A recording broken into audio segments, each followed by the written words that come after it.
Welcome to Stairway to English. Today, we talk about overcoming phobias. You will listen, read, and learn English while exploring how people face their fears. Let's start this journey together. Episode 1: Understanding Phobias. Phobias are a common part of human life. Almost everyone feels fear from time to time, but phobias are different from normal fear. A phobia is a very strong and sometimes irrational fear of something specific. For example, some people have a phobia of spiders. When they see even a very small spider, they may panic, feel their heart beating fast, or even start sweating. Other people may have a phobia of flying. When they enter an airplane, they feel nervous, tense, and cannot relax. These fears are stronger than regular worries. They're so strong that they can stop a person from living a normal life. That is why it is important to understand phobias and how to deal with them. Phobias are not new. They have existed since ancient times. In the past, humans had to survive in dangerous environments. Fear helped people stay alive. For example, fear of snakes and fear of heights protected people from getting hurt. But in the modern world, many phobias are no longer useful. Instead, they make life difficult.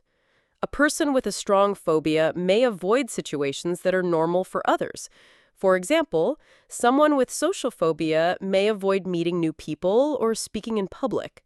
This makes it hard for them to go to school, get a job, or make friends. It is also important to understand that phobias are not a sign of weakness.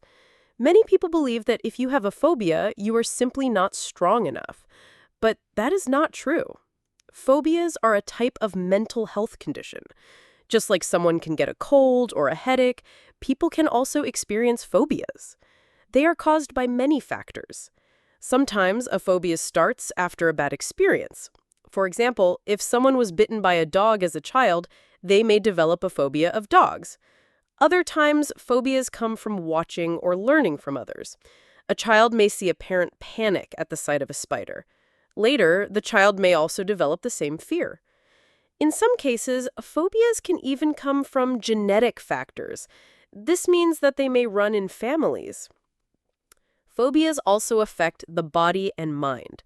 When a person faces their phobia, their brain sends danger signals. The body reacts quickly.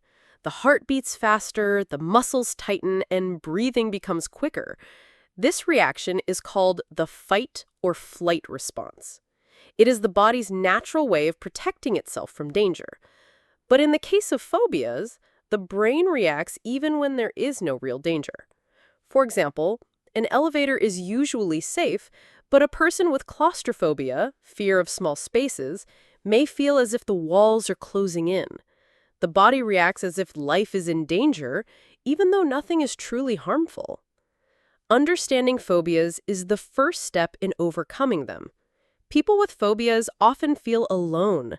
They may think nobody else understands their fear. But phobias are actually very common.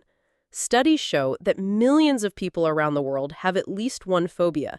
Some of the most common phobias include fear of spiders, arachnophobia, fear of heights, acrophobia, fear of flying, fear of public speaking, glossophobia, and fear of darkness, nyctophobia. Knowing that many people share the same fears can make a person feel less isolated. Another important step is learning to talk about phobias. Many people try to hide their fears because they feel ashamed, but speaking openly about them is the first way to face them. When you share your phobia with a friend, family member, or even a doctor, you are no longer hiding. You are showing courage. Talking also helps others understand and support you. Phobias can be very powerful, but they do not have to control your life forever. Many people learn to manage and even overcome their phobias with time and practice. In the next episodes, we will explore the different types of phobias, why they happen, and how people can deal with them step by step. By the end of this journey, you will not only understand phobias better, but you will also learn simple strategies to face your own fears. For now, remember this: phobias are normal, they are common, and they can be managed. Understanding them is the beginning of freedom. Episode 2. Common Types of Phobias. Phobias come in many different forms. Some are very common, while others are rare and unusual. To understand how phobias affect people, it is useful to look at the most common ones. Each phobia has its own triggers, symptoms, and challenges. By learning about them, we can see how phobias influence daily life and why they need attention. One of the most common phobias is arachnophobia, the fear of spiders. People with this phobia may panic when they see a spider in their home or even in a picture. They may feel as if the spider is dangerous, even if it is small and harmless. For some, the fear is so strong that they cannot enter a room until they know it is spider-free. This shows how powerful the mind can be when a phobia takes control. Another common phobia is acrophobia, the fear of heights. People with acrophobia may feel dizzy or unsteady when standing on a tall building, a mountain, or even a ladder. Some may avoid traveling in airplanes because the height makes them extremely nervous. Acrophobia is more than just being careful at high places. It is an intense fear that makes normal activities, such as climbing stairs or looking down from a balcony, feel impossible. A very well-known phobia is claustrophobia, the fear of small or closed spaces. People with claustrophobia may feel trapped in elevators, tunnels, or crowded rooms. Their hearts may beat faster, and they may struggle to breathe. Even though the space is safe, their minds react as if they are in danger. This can make daily life difficult, especially in modern cities where elevators, buses, and trains are common. Glossophobia, the fear of public speaking, is another phobia that affects many people. In fact, it is one of the most common phobias in the world. People with glossophobia may feel nervous before giving a speech, or even when speaking in front of a small group. Their hands may shake, their voice may tremble, and they may forget their words. This phobia can be a big problem for students, workers, or anyone who needs to present ideas in front of others.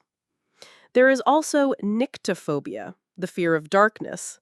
Many children experience this fear, but for some people, it continues into adulthood. Darkness makes them feel unsafe because they cannot see what is around them. Their imagination creates danger where none exists.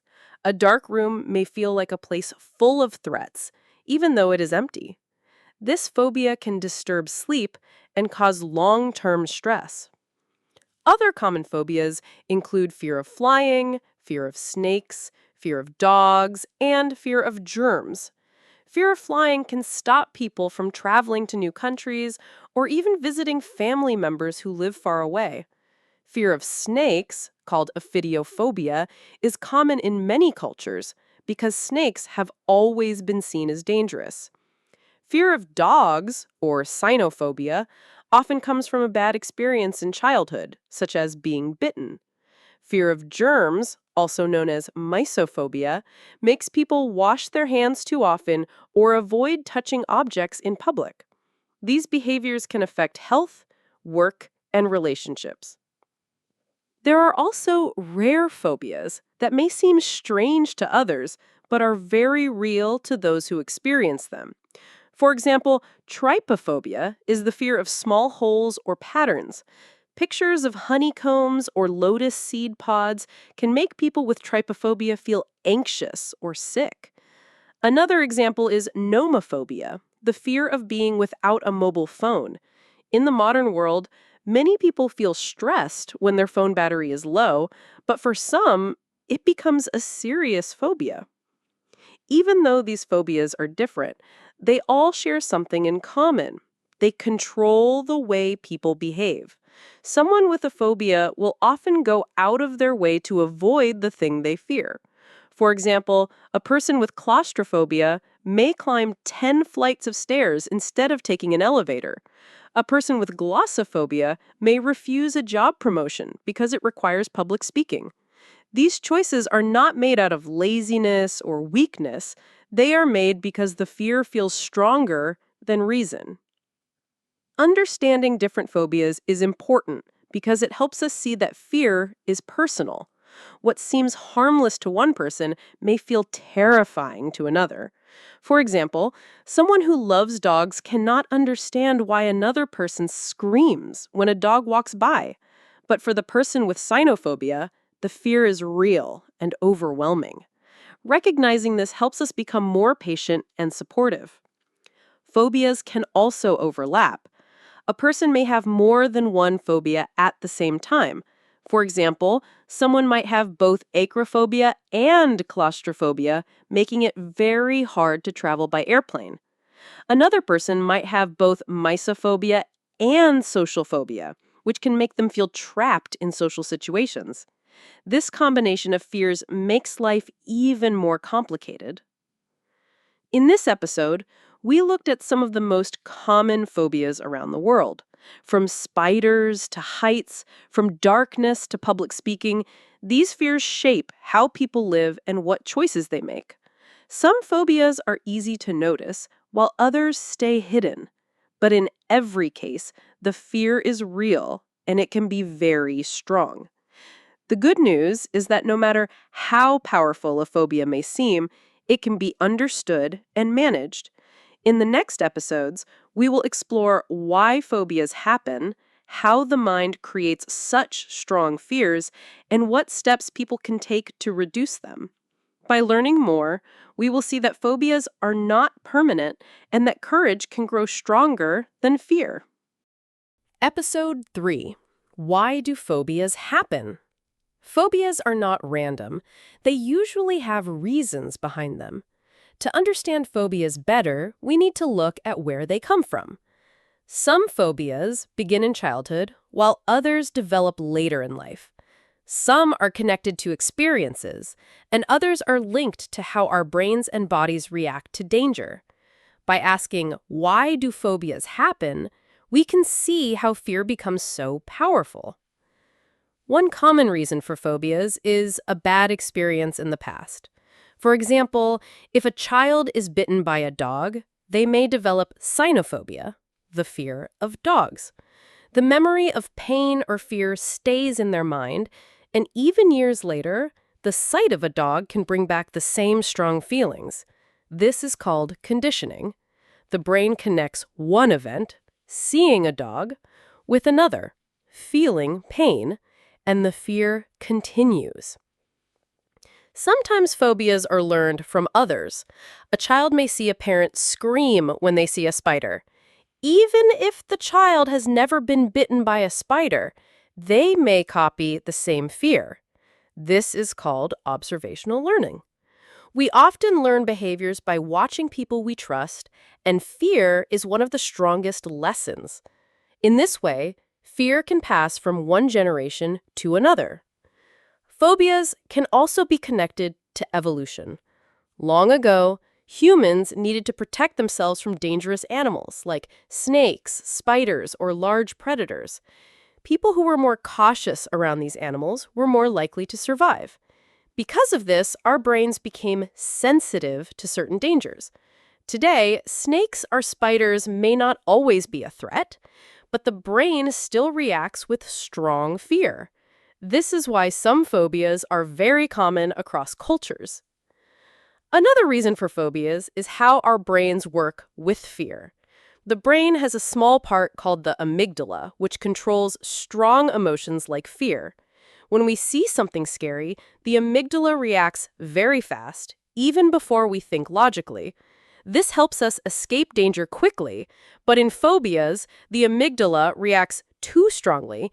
It sends signals of danger even when there is no real threat. This explains why a person with claustrophobia feels trapped in an elevator, even though the elevator is safe. Phobias can also be influenced by stress and anxiety. When a person is under a lot of stress, their fears may grow stronger. For example, Someone who is nervous about school or work may suddenly feel more afraid of flying or speaking in public. Stress does not create phobias on its own, but it can make existing fears worse. In some cases, phobias may be connected to genetics. Studies show that phobias can run in families. If a parent has a phobia, the child may also develop one, not only because of observation, but also because of inherited sensitivity. This means some people are naturally more likely to develop strong fears than others. It is also important to understand how avoidance keeps phobias alive. When someone avoids the thing they fear, they feel safe for the moment. For example, a person with acrophobia avoids tall buildings and feels relief. But by avoiding the fear, they never learn that the building is actually safe. Over time, the brain believes even more strongly that heights are dangerous. This cycle makes the phobia stronger. Another factor is trauma. A single shocking event can create a lasting phobia. For instance, being trapped in a small space as a child may cause claustrophobia that lasts into adulthood. Trauma leaves deep marks on the mind, and the brain reacts quickly to anything that reminds it of that event. Interestingly, some phobias begin without any clear reason. A person may suddenly feel afraid of water, animals, or flying, even though they never had a bad experience. In these cases, experts believe the fear is connected to unconscious thoughts, brain chemistry, or small childhood memories that the person does not remember clearly. It is also worth noting that culture can shape phobias. In some countries, people fear spirits, ghosts, or certain animals because of traditional stories. In other countries, phobias are more connected to modern life, such as the fear of technology or being without a phone. What people fear often reflects the world they live in. All these reasons show that phobias are not just silly fears, they are real emotional reactions created by memory, learning, biology, and experience. When someone has a phobia, their fear feels completely real to them, even if others do not understand it. That is why phobias must be respected and treated with care. In this episode, we learn that phobias can come from past experiences, observation, evolution, the brain, stress, genetics, trauma, or culture. Sometimes they grow stronger because of avoidance, and sometimes they appear without clear reason. What all phobias share is that they are not the person's fault. They are the result of how the mind and body respond to fear. In the next episode, we will explore how phobias affect daily life. We will see how people change their habits, make different choices, and even miss opportunities because of fear. By looking at real examples, we will understand the true impact of phobias on human life. Episode 4: How Phobias Affect Daily Life. Phobias are not just fears that occur once in a while, they can shape how people live every single day. When a person has a strong phobia, it changes their choices, their habits, and sometimes even their dreams for the future. Understanding how phobias affect daily life helps us see how serious they can be. Imagine a person with aerophobia, the fear of flying. They may refuse to travel by airplane, even if it means missing a family wedding or a great job opportunity in another city. They might choose long car or train rides instead, even when it takes many hours or days. This shows how a phobia can limit freedom. People with phobias often spend a lot of energy avoiding the things they fear. Someone with arachnophobia, the fear of spiders, may check every corner of their house before going to sleep. They might avoid gardens, forests, or even movies that show spiders. This constant checking and avoiding takes time and energy, making life more stressful. Phobias can also affect social life. For example, someone with glossophobia, the fear of speaking in public, may avoid giving presentations in school or work. They may turn down invitations to events where they might need to talk in front of others. Over time, this can reduce confidence and even harm career progress. A person with agoraphobia, the fear of open or crowded spaces, may avoid shopping malls, concerts, or busy streets. They might prefer to stay home where they feel safe. In severe cases, they may hardly leave the house at all. This can lead to loneliness and isolation because they cannot easily meet friends or join activities. Phobias can also affect health decisions. Someone with trypanophobia, the fear of needles, may avoid going to the doctor. They may skip important vaccinations or blood tests because of their fear. This puts their health at risk, even though medical care is necessary.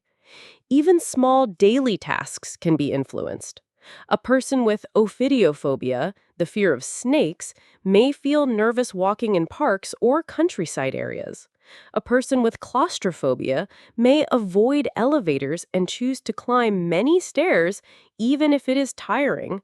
These choices may seem small, but they add stress to daily routines. Phobias also affect the mind and emotions. People with phobias often live with anxiety, even when they are not directly facing their fear.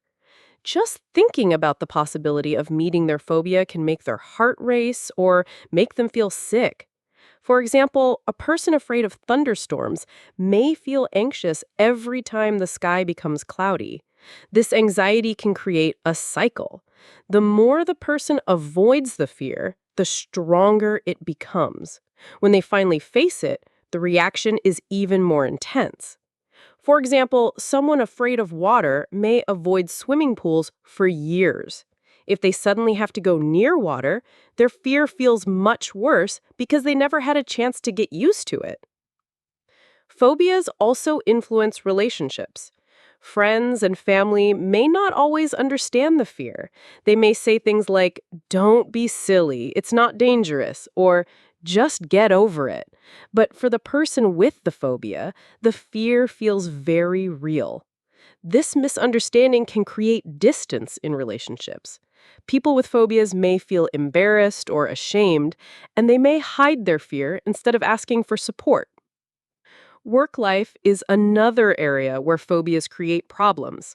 Someone with acrophobia, the fear of heights, may avoid jobs in tall buildings or construction work. Someone with aviophobia may reject jobs that require travel. Glossophobia can stop people from advancing in leadership positions. In this way, phobias limit career growth and opportunities. Education can also be affected. A student with school-related phobias like social phobia or fear of speaking may avoid going to class or participating in group work. Over time, their grades may fall and they may lose confidence in their ability to succeed. Phobias can even affect hobbies and free time. A person who fears animals may avoid going to the countryside, even if they enjoy nature. Someone who fears flying may never see the world, even if they dream of traveling. This shows how phobias can quietly close doors in life. Physical health can also be influenced. Living with constant anxiety can make the body tired. People may have headaches, muscle tension, or trouble sleeping. The stress of avoiding fears every day takes energy away from other activities, making life less enjoyable. At the same time, it is important to remember that phobias are not signs of weakness. They are part of how the brain and body respond to fear. But the effects are real. People with phobias may miss chances, lose confidence, or feel trapped by their fears. Phobias can also create a feeling of being different. When others do not share the same fear, the person may feel strange or alone. This feeling of separation can sometimes be more painful than the fear itself. In this episode, we saw how phobias influence daily life, limiting travel, changing habits, affecting work, education, relationships, and even health. They create stress, isolation, and missed opportunities. But at the same time, Understanding these effects helps us to see why it is so important to find ways to manage and overcome phobias. In the next episode, we will learn about different methods people use to face their phobias. We will look at strategies, therapies, and positive steps that can reduce fear and bring back freedom in daily life. Episode 5: Overcoming Phobias: Steps Toward Freedom. Phobias can feel like walls that block people from living freely. But the good news is that phobias can be treated. With time, patience, and the right methods, people can reduce their fears and even overcome them completely. In this episode, we will explore different ways people face their phobias and how they find freedom again. The first and most important step is understanding the fear. Many people live with phobias for years without naming them. They only know that they feel panic in certain situations. But once they learn, I have claustrophobia, or I have glossophobia, it becomes easier to find help. Naming the fear gives it less power because it is no longer a mystery. One of the most common treatments is exposure therapy. This method helps people face their fear slowly, step by step. For example, someone afraid of elevators might first look at a picture of an elevator. Next, they may stand near one without going inside. Then, they may step inside for a few seconds. Finally, they may ride the elevator for one floor. With each step, the brain learns that the situation is not as dangerous as it feels. Over time, the fear becomes weaker. Another helpful method is cognitive behavioral therapy, CBT. This therapy focuses on changing the thoughts that create fear. For example, a person with a fear of dogs might think, every dog will bite me. In CBT, the therapist helps the person challenge that thought. They learn to replace it with a more realistic idea, like, most dogs are friendly and safe. By changing thoughts, emotions also begin to change. Relaxation techniques are also powerful tools. Fear often comes with a racing heart, quick breathing, and tense muscles. Learning to slow the breath, relax the body, and calm the mind can stop panic before it grows. Techniques like deep breathing, meditation, and mindfulness help people stay grounded when they face their fears. Some people also use support groups. Sharing fears with others who understand makes people feel less alone. In a group, someone with a phobia can hear stories from others who are also working to overcome their fears. Together, they celebrate progress and give each other encouragement. In certain cases, medication can also help. Doctors may give medicine to reduce anxiety or panic symptoms. These medicines do not remove the phobia, but they can make therapy easier by calming the body. Medication is usually combined with other treatments for the best results. Another method is virtual reality therapy. This is a modern approach where people face their fears in a safe, computer-generated world. For example, someone afraid of flying can sit in a chair while wearing special glasses that make them feel like they are on an airplane. They can practice staying calm without being in real danger. Over time, this prepares them for real-life situations. It is important to note that overcoming phobias takes time and patience. Progress may be slow, and sometimes people take one step forward and two steps back. But every small victory matters. Standing closer to a spider, speaking a short sentence in public, or staying calm in an elevator are all signs of growth. Family and friends also play an important role. Instead of saying, "Don't be afraid," they can say, "I am here with you." Supportive words and actions give people courage. For example, a friend might ride the elevator together or practice public speaking with the person. Small acts of support make the journey easier. Overcoming phobias is not just about reducing fear. It is about gaining freedom. A person who once avoided travel because of aerophobia may now fly to new countries and meet people from around the world. Someone who feared public speaking may now share ideas with confidence. Life becomes bigger and richer when fear no longer controls it. It is also important to remember that facing a phobia is an act of bravery. Many people think courage means having no fear at all. But true courage means feeling fear and choosing to face it anyway. Every step against a phobia is a victory of courage. In daily life, people can practice small habits to keep phobias under control. They can keep a diary of their progress, write positive thoughts, and celebrate every success. They can also practice self-care, such as sleeping well, exercising, and eating healthy foods. A strong body and mind make it easier to face challenges. For those who are just beginning, the most important advice is do not give up. Even if fear feels powerful, it does not have to control life forever. Many people around the world have faced their phobias and now live freely. With effort, anyone can take steps toward the same freedom. In this series, we learned what phobias are, how they develop, the different types, how they affect daily life, and finally, how people can overcome them. Phobias may be strong, but knowledge, therapy, and support are stronger. So, if you or someone you know lives with a phobia, remember, it is possible to change. Step by step, fear can turn into strength. And with courage and support, life can open up again, free, confident, and full of possibilities.